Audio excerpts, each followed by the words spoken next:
Gulf യുദ്ധവുമായി ബന്ധപ്പെട്ട് തന്നെ ചില കാര്യങ്ങൾ പറയണമെന്ന് തോന്നുന്നു.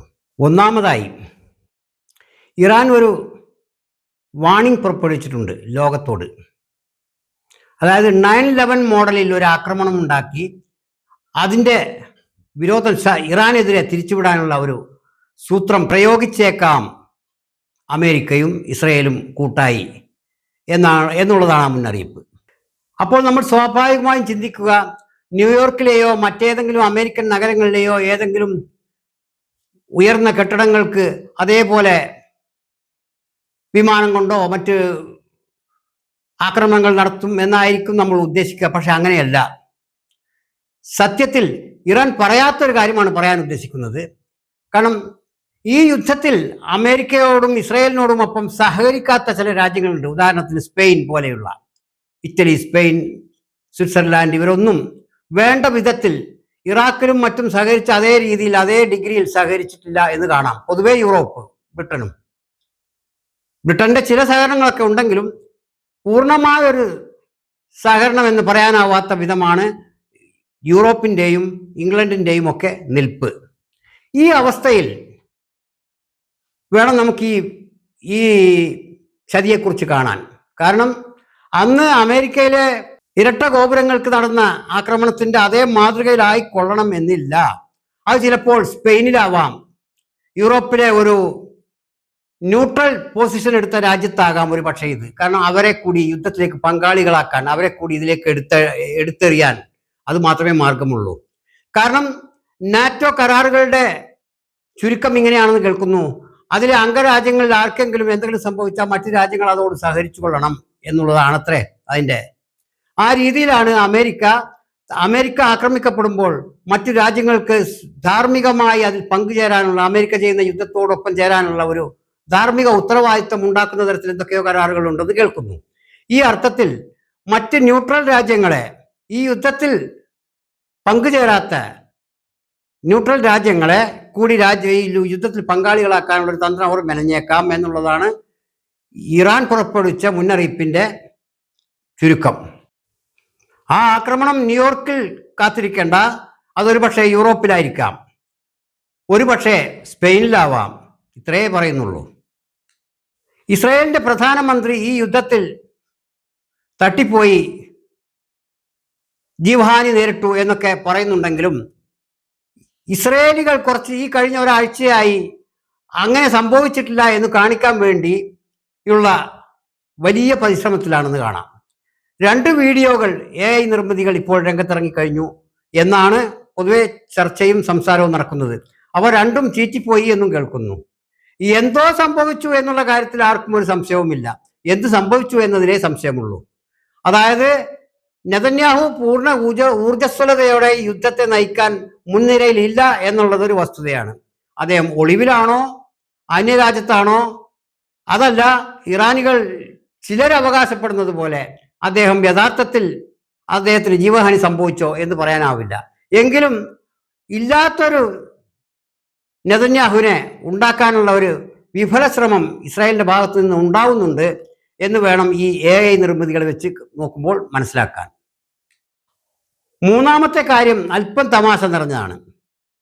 ഉക്രൈനിന്റെ സാരഥി,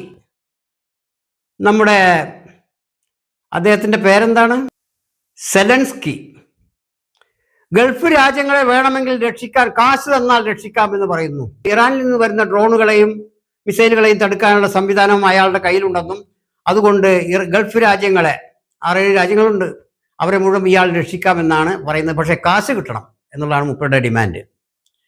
ഇത് തമാശയായി തോന്നാൻ കാരണം വർഷങ്ങളായി, മാസങ്ങളായി റഷ്യയുമായി യുദ്ധത്തിലാണ്. നാറ്റോ, അമേരിക്ക തുടങ്ങിയവർ പിന്നിൽ അണിനിരന്നിട്ടുണ്ട് എന്ന രീതിയിൽ ഇയാളെ മുമ്പിൽ വിട്ടിരിക്കുകയാണ് സെലൻസ്കിയെ.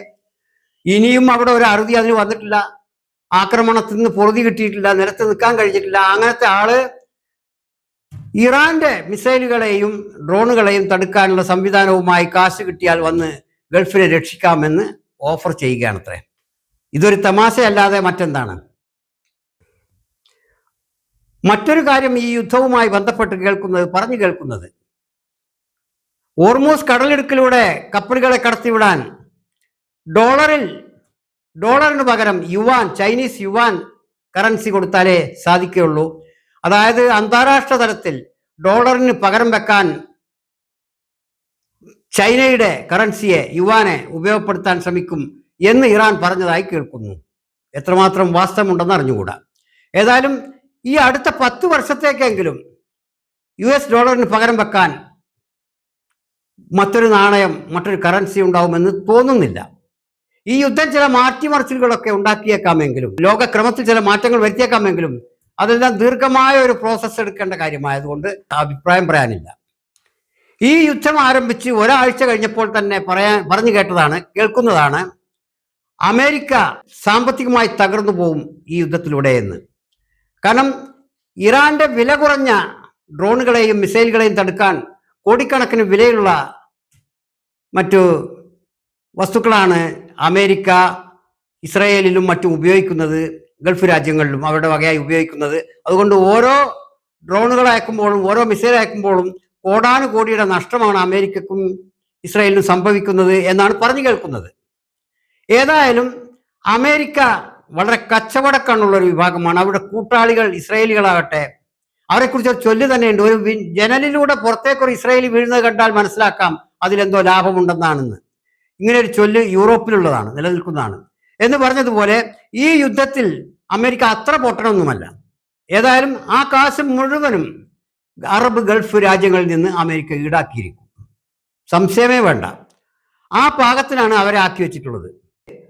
ചില ആളുകൾ അഭിപ്രായപ്പെടാറുണ്ട്, ഗൾഫിൽ നിന്ന് അമേരിക്കൻ ബേസുകൾ എടുത്തു കളഞ്ഞ് അമേരിക്കക്കാരെ അവിടെ നാട്ടി പുറത്താക്കിക്കൂടെ എന്നൊരു പറച്ചിൽ കേൾക്കാം. അത് യുക്തിഭദ്രമല്ല. കാരണം ദീർഘകാല അടിസ്ഥാനത്തിൽ ഉണ്ടാക്കിയ കരാറുകളിലാണ് അമേരിക്ക അവിടെ വന്നിട്ടുള്ളതും അവരവിടെ ചെയ്തുകൊണ്ടിരിക്കുന്നതും അവിടുത്തെ ഓയിൽ ഡ്രില്ലിംഗ് മറ്റു കാര്യങ്ങളും നടന്നുകൊണ്ടിരിക്കുന്നത്. പെട്ടെന്നൊരു സുപ്രഭാതത്തിൽ ബോധോദയം ഉണ്ടായി, അമേരിക്കയെ നമുക്ക് ഇഷ്ടമല്ല, അമേരിക്ക ഇവിടുന്ന് കടന്നു പോകണം എന്ന് പറഞ്ഞ് അവരെ ബേസ് പൊളിച്ച് പോകാൻ പറഞ്ഞാൽ അമേരിക്ക ഒരു നടക്ക് പോകുമെന്ന് ആരും കരുതേണ്ട. അതൊട്ട് സാധ്യവുമല്ല, അതൊരു പ്രായോഗികമല്ല. അതുകൊണ്ട് അതിന് സമയമെടുക്കും. തീർച്ചയായും അറബികൾക്ക് അതിന് സമയം വേണം. പക്ഷെ എത്ര സമയമെടുത്താലും അറബികൾ സ്വയം പര്യാപ്തത നേടി അവരുടെ ഡ്രില്ലിംഗ് അവരായി നടത്തി മറ്റൊരു രാജ്യത്തിൻ്റെയും സഹായമില്ലാതെ അവർക്ക് മുന്നോട്ട് പോകാനാവും എന്ന് പ്രതീക്ഷ അറബികൾക്കുമില്ല, പുറത്തുള്ളവർക്ക് തീരെയുമില്ല എന്നുള്ളതാണ് വസ്തുത. അതുകൊണ്ട് അമേരിക്ക അല്ലെങ്കിൽ മറ്റൊരു രാഷ്ട്രത്തിന്റെ സാന്നിധ്യം അവിടെ അത്യന്താപേക്ഷിതമായിരിക്കും. അങ്ങനെ തന്നെയാണ് അതിൻ്റെ അവസ്ഥ. ഏതായാലും അമേരിക്കയെ അടുത്തെങ്ങും ഗൾഫ് രാജ്യങ്ങളിൽ നിന്ന് പുറത്തു പോകേണ്ടി വരില്ല എന്നാണ് ഉദ്ദേശിക്കുന്നത്. അതുകൊണ്ട് തന്നെ അമേരിക്കക്ക് ഈ യുദ്ധത്തിൽ നഷ്ടമാണ് ഉണ്ടാകുന്നതെങ്കിൽ തന്നെ, അഥവാ കേൾക്കുന്ന രീതി സത്യമാണെങ്കിൽ നഷ്ടമാണെങ്കിൽ അത് മുഴുവനും അറബ് രാജ്യങ്ങളിൽ നിന്ന് അവർ ഈടാക്കും. എന്തിനു ഈടാക്കണം? അവരുടെ പണം ഓൾറെഡി ഇരിക്കുന്നത് അവരുടെ കയ്യിൽ തന്നെയാണല്ലോ. അമേരിക്കയിലെ സാധാരണക്കാർ, പല സെനറ്റർമാരും, പല അമേരിക്കയുടെ അഭ്യുദയകാംക്ഷികളായ പൊളിറ്റിക്കൽ അല്ലാത്തവരും ചോദിക്കുന്ന ഒരു ചോദ്യമാണ്, ഏത് ആവശ്യത്തിനാണ് അമേരിക്ക യുദ്ധത്തിലേക്ക് ഇറങ്ങി പുറപ്പെട്ടത്? ഇസ്രായേലിന്റെ വാക്ക് കേട്ട് വെറുതെ ഇറങ്ങി പുറപ്പെട്ടതല്ലേ? ഇതുകൊണ്ട് എന്താണ് അമേരിക്കക്ക് നേട്ടം എന്ന് ചോദിക്കുന്നവരുണ്ട്. അവർ നിഷ്കളങ്കമായ ചോദ്യമാണത്, മനുഷ്യത്വപരമായ ഒരു ചോദ്യവും കൂടിയാണത്. അവരോട് പറയാം, അമേരിക്ക വെറുതെ ഒന്നും ഇറങ്ങി പുറപ്പെട്ടതല്ല.